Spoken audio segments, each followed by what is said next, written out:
Algebra 1, answers for Chapter 2, solving compound inequalities. Write a compound inequality to represent the graph.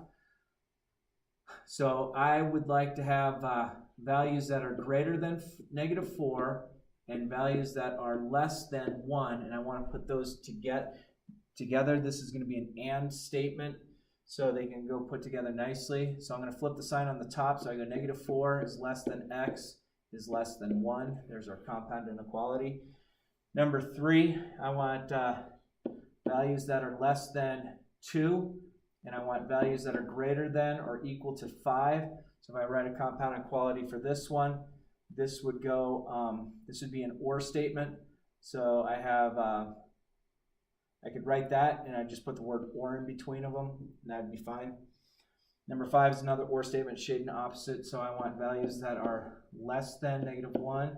I want values that are greater than or equal to 4. Again, it's an OR statement, so I'm going to put just the word OR in between them. Number 7, a number t is less than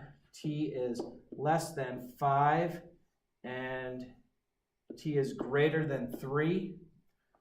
So we're going to graph the inequality. So I want values less than 5 going this way, greater than 3, open dot, going this way. So it's the shaded region in between.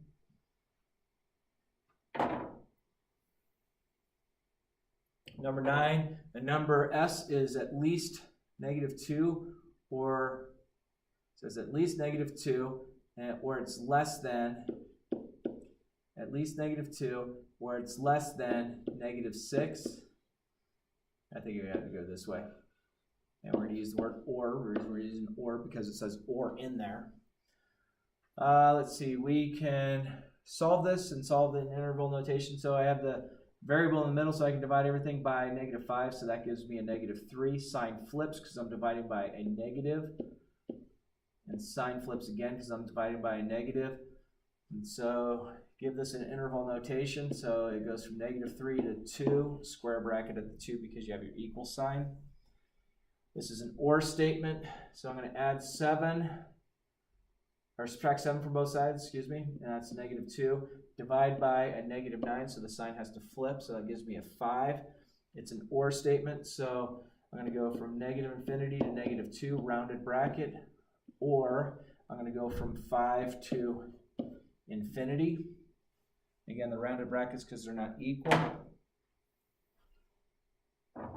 Number 15, we have an OR statement, so let's go ahead and subtract 2, divide by 3, and then my other one is I have -w, subtract 8, multiply by a negative, flip the sign. So think about what I need. I want values smaller than that, so I'm going to -infinity to 1, or I'm going from 6, square bracket because the equal sign, to infinity. Number 17, if you want, let's say I'm going to subtract 8, so I'll have a -12 over here, and I'm going to subtract 8 here, so I get a 10. Then I'm going to divide everything by 2, so I get -6 is less than p, which is less than 5. So I want values between -6 and 5, so I'm going to do rounded bracket, 6 to 5. That would be an AND statement. And then I would ask about 19 and 21 at home, or within class.